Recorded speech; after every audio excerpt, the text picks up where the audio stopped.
Fam, welcome to the pod. It's Friday night. I'm not even going to tell you what time it is. I am not going to tell you how many times I've restarted recording this episode. This is time number 3. The last recording, I started crying. I didn't stop it because I started crying, but I stopped it because I felt like it wasn't good enough. And that's the topic that's been on my mind. So, if this is your first time to the show, welcome. This is Fraud to Fearless. Here, we talk about imposter syndrome. Imposter to empowered in work, life, and relationships. This is Fraud to Fearless. Friends, you are made for more purpose, more confidence, more impact. Because when you live fearless, you inspire others to do the same. Let's go.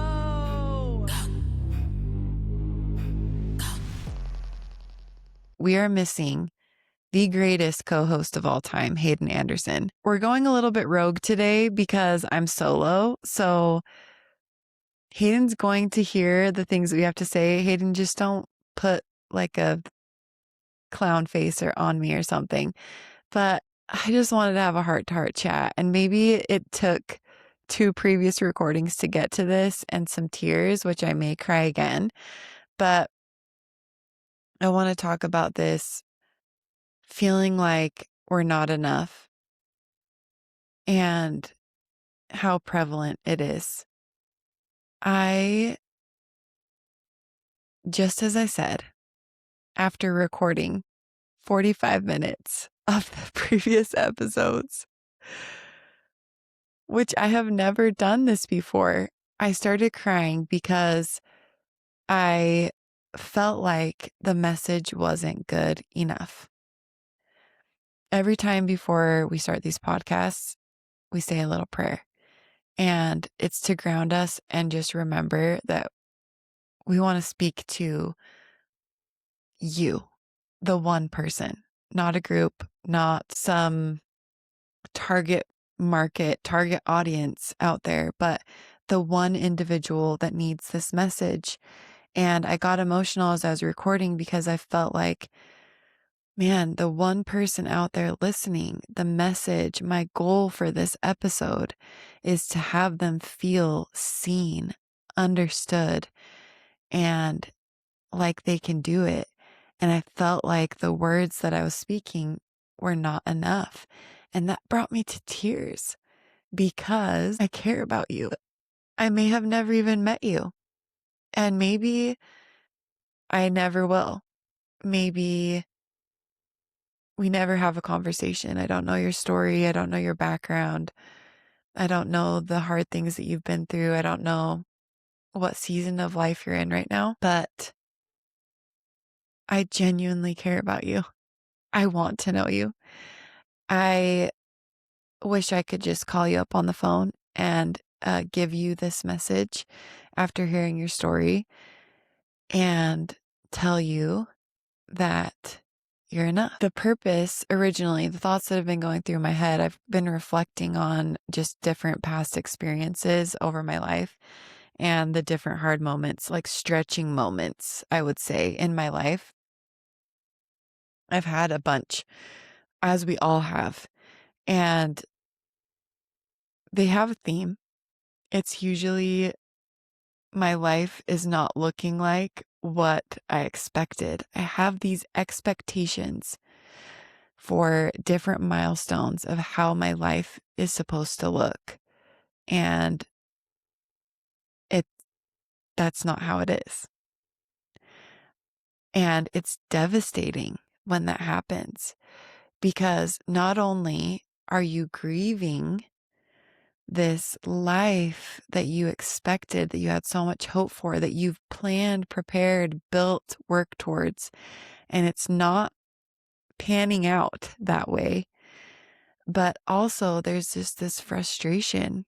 And then layer on top of that comparison, which we all love to do, right? We'll look at everybody else around us and say, they're thriving. They definitely are not up at midnight with a pile of clean laundry shoved to the side of the bed because they're so exhausted. They're definitely, their house is immaculate or they're killing it in their job. They're not struggling. Whatever it is that we're telling ourselves, right? And we can get sucked into this cycle. I remember in my freshman year of college was probably one of the worst times when I got stuck in the cycle and didn't know how to get out of. I would ruminate on the life that I wanted and just be so devastated that that was not my life that I lost all hope that things could change because I had worked so hard towards these goals and things that did not come to fruition. I just could not understand how I could put in so much time, effort, heart, energy, my whole soul, and given my best, but it wasn't good enough to get the things that I wanted, which maybe that's part of the theme of why I've been emotional is just this deep seated feeling of who I am, what I'm doing, my life. When will it be enough? So I want to share with you something that's helped me. The first time, as I said, my freshman year of college was the first time that I really got stuck in this cycle, victim cycle, if you will, or just cycle of feeling like there was no hope. I couldn't get out. And I did something that was so small and simple that actually changed my life, but I didn't realize it until so much later. And it's a pattern that I followed at other times and places in my life, but I haven't identified it as a pattern until today, honestly, as I've been reflecting. This is our heart to heart chat. This tip I want to label as or call the tool being note to self. I had come home from freshman year of college and I had been playing college soccer at a junior college in the armpit of Wyoming. And hint, this was, part of the reality at the time that I was not happy about, among other things. And I remember being in my room, childhood home, and just crying, crying, crying, crying. I did not want my life to look like this. I didn't see a way out of things. And I just remember wanting somebody to call me and give me a sign that it was going to be okay. That was, if I'm remembering right, this was my prayer. Like, give me a sign, have somebody call me, send me a text message, send my mom down to give me the exact words, or send my sister in. I need a pep talk that things can actually change, that all these hopes and dreams that I have for my life, that there's a possibility that this can happen, or I don't know. And I waited and waited and waited and cried and ruminated. And guess what? The call didn't come. The text message didn't come. My mom didn't come down. My sister didn't come into my room. No angels appeared, despite my deep desires and prayers for these things. It was just me alone in my room with my thoughts and feeling completely discouraged. The thought came to my mind was, Brooke, you know the words that you need to hear. What is it that you need to hear to get through this? Write it down. Write it down. Note to self. You've heard this before from Hayden and I. And in all of our episodes, at some point, it turns into some kind of motivational speech. I feel like I'm really good at giving pep talks to other people. And when they're in their dark moments, I just enjoy being able to sit with somebody and tell them, you can do it. You've got it. It's not as bad as it seems. There's hope, blah, blah, blah. But for whatever reason, I could not do that for myself until this moment, until I started writing these things down. So I thought, all right, if I had a friend who had all of the problems that I currently have and listed all of these things down, what would I say to them? What do I think would help them, lift them, give them hope? And I started writing from that perspective. Now, here's the secret.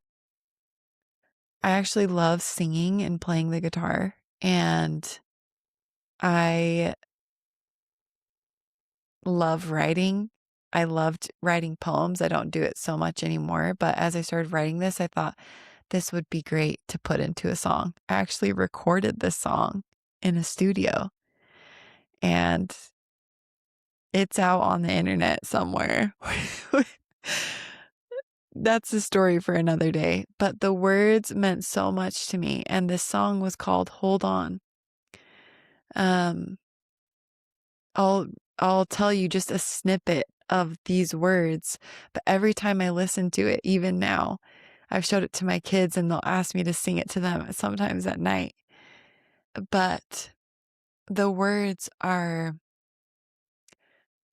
hold on, the rain is sure to pass.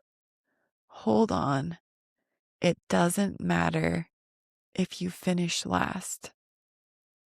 Those last words, it doesn't matter if you finish last, tied to this timeline. I remember feeling like I was the only one struggling with this, or everybody else was so far ahead and I was behind and it's too late for me.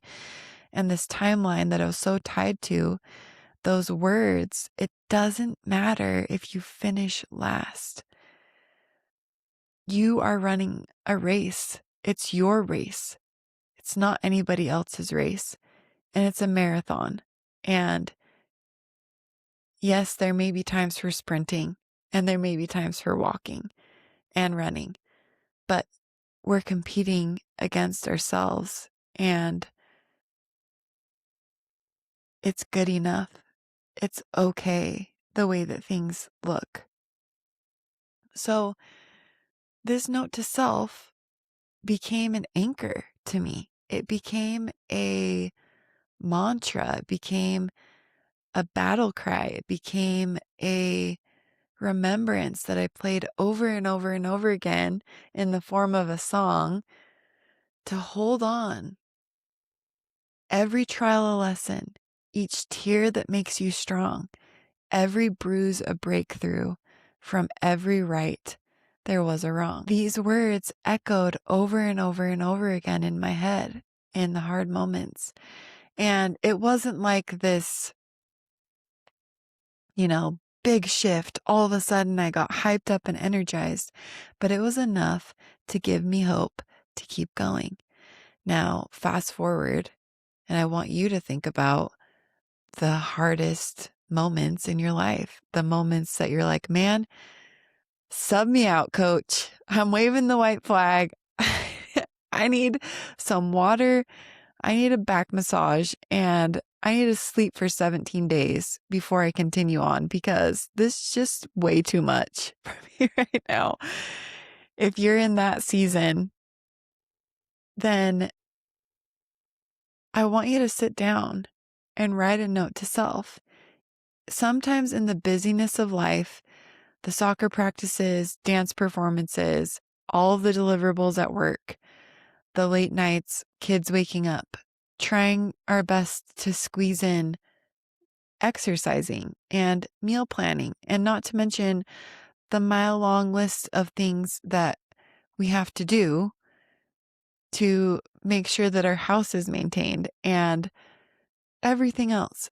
We can get lost and constantly feel like we're behind, we're failing, we're not doing enough, it's too much. I want us to just take a pause and look in the mirror, and this is the message that I want you to know is you are enough.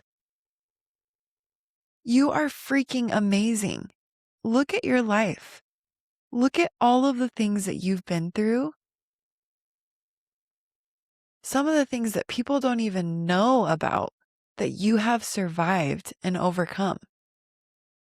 You are so strong. You are smart. You are talented. You care about others in small ways. The little things that you're doing for your family, how you're showing up. And yeah, look, it's not perfect. There's ways that we can improve, right? All of us. But every single day, you're trying your best. And look how amazing you are. You are enough. Everything that you are, the time that you have to give when it feels like it's not enough, the way that you show up with your kids, the effort that you're giving at work, the environment that you're trying to provide, the life, it's enough. You have everything that you need right now. And it's okay. It's okay that it looks this way, and things will change. Things will get better. There are seasons. You've survived them all. You've survived all of the past times. You're going to survive this next one. You're enough, even if you have a whole list of reasons why you would say, Brooke, I failed in all of these ways. You didn't see how I showed up for my kids yesterday. You didn't see how I haven't done my laundry for 2 weeks. You don't see that I'm behind on all of these things. No, I don't see all of those things, but those things do not impact or influence the value of who you are. Your soul, you are incredible. You are enough. You could lay in bed all day and not do a single thing, and it would not decrease your value, your worth. You are meant to do incredible things with your life, and you will. And you are doing incredible things with your life right now. Remember what true success looks like. I think sometimes we're so focused on wanting to appear successful, and we forget to focus on feeling that way in the day to day. And I've noticed that usually for me, it means slowing down, being okay with something that's less than perfect, and knowing that it's enough, knowing that it's enough. The deep-seated wound that many of us have, if you feel you're not enough, comes from wanting to perfect everything. Because if we can be perfect, then we can be enough. But if we're not perfect, that means we're not enough. And if we're not enough, then what does that mean? We can go down that whole path there, right? But is it true?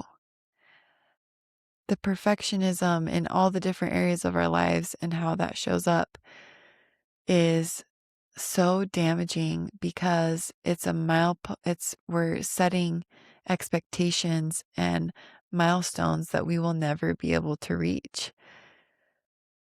We're not supposed to be perfect, but we are enough for the challenges that we will face, for the circumstances, for our children, for everything. And even this message, I pray, is enough. With my late night thoughts, there's not a perfect story arc. There's not the perfect 3 bullet points to take away and leave you with. But it's an exercise of trust that it's enough. The efforts my desire to impact and bless and help lift is enough. So, if you needed this message, you're struggling and you're working really hard and you're tired and exhausted and you just need a break, please go take a break, rest, exhale, cry if you need to. Then let's get back up and get after it. We got this. Things can change. Things can always change. There's hope. There's seasons. You're not a fraud. You are enough in imperfections and all. If everyone saw every single thing and knew all of the things that you knew about yourself, the things that you want to hide, it's still enough. You're the person for the job. I'm so glad that you're here. So remember this, when you're struggling, go write a note to self. What are the words that you need? You know what it is. You want to believe it. You hope that they're true. You're not sure. Write it down.